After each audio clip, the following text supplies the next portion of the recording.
Bonjour à tous, je suis Tebra Atoui, je suis étudiante inscrite en Master D. Alors tout d'abord, le cours d'écologie avec le professeur Vittorio Valentino a été très utile car grâce à lui, j'ai appris beaucoup des choses que je ne connaissais pas auparavant, telles que l'écomafia qui arrive jusqu'à mon pays, la Tunisie, où finissent les ordures italiennes. Nos cours étaient sur des sujets d'actualité.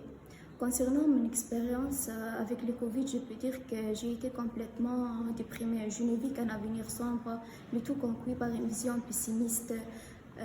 J'avais peur que quelque chose de mal arrive à ma famille, à mes proches. Je craignais que la fin du monde nous approche. Je pensais au jour du jugement, à mon sort après la mort. J'avais peur que tout soit fermé. J'avais peur que tous les entrepôts soient vides. Vraiment, j'ai sombré dans l'angoisse. En plus, je voudrais partager avec vous mon opinion concernant le Covid, car je suis un peu contre la vaccination parce que je ne fais pas confiance au gouvernement. En Tunisie, le gouvernement nous a porté les 4 types de vaccins. Mais quel est le plus efficace?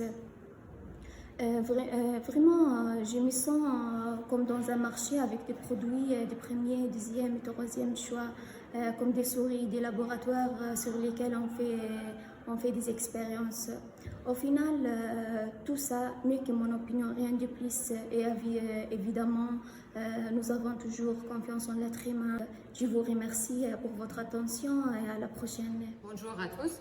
Je commence par me présenter. Je suis Khouloud Kharat, je suis une étudiante inscrite en deuxième année master de recherche en langue italienne. Nous avons parlé durant le cours relatif à l'écologie. Nous avons essayé de comprendre, voire de sentir l'appel de la Terre pour le problème de la pollution de l'environnement. Nous avons eu l'occasion de traiter un phénomène très grave, le business des ordures, le traitement illégal des déchets toxiques et non toxiques pour le profit matériel ou encore l'exemple des déchets importés de l'Italie en Tunisie. En plus, certaines associations défendent l'environnement, ont un rôle majeur en la matière, comme la Lega Ambiente ou le mouvement Chico, qui a comme symbole les femmes qui embrassent les arbres, qui est un symbole ayant double valeur, le fait de protéger les arbres et aussi d'avoir un lien d'intimité avec la nature. Nous avons parlé aussi des conséquences de la pollution de l'environnement, comme la diffusion des pathologies, comme l'éco-ansia. Durant le deuxième semestre, la pandémie était l'un des thèmes prioritaires que, selon moi, constitue un thème très important. Et notre professeur Vittorio Valentino nous a donné la possibilité de nous exprimer à travers l'écriture. J'ai choisi comme titre pour mon travail l'incubo del 2020, aussi le coronavirus, c'est-à-dire le cauchemar du 2020, car selon moi, c'était un vrai cauchemar. En effet, l'année 2020 a changé nos paramètres et toutes les catégories d'âge ont été touchées par le virus qui était un virus très grave. Face à cette menace, j'ai commencé à réfléchir, j'ai compris que nous sommes tous égaux, qu'à l'échelle internationale, les frontières internationales créées par l'État n'ont pas de sens car le virus n'a pas besoin d'un passeport pour circuler. J'ai compris que la santé est très importante, sans laquelle n'existe ni richesse ni joie. En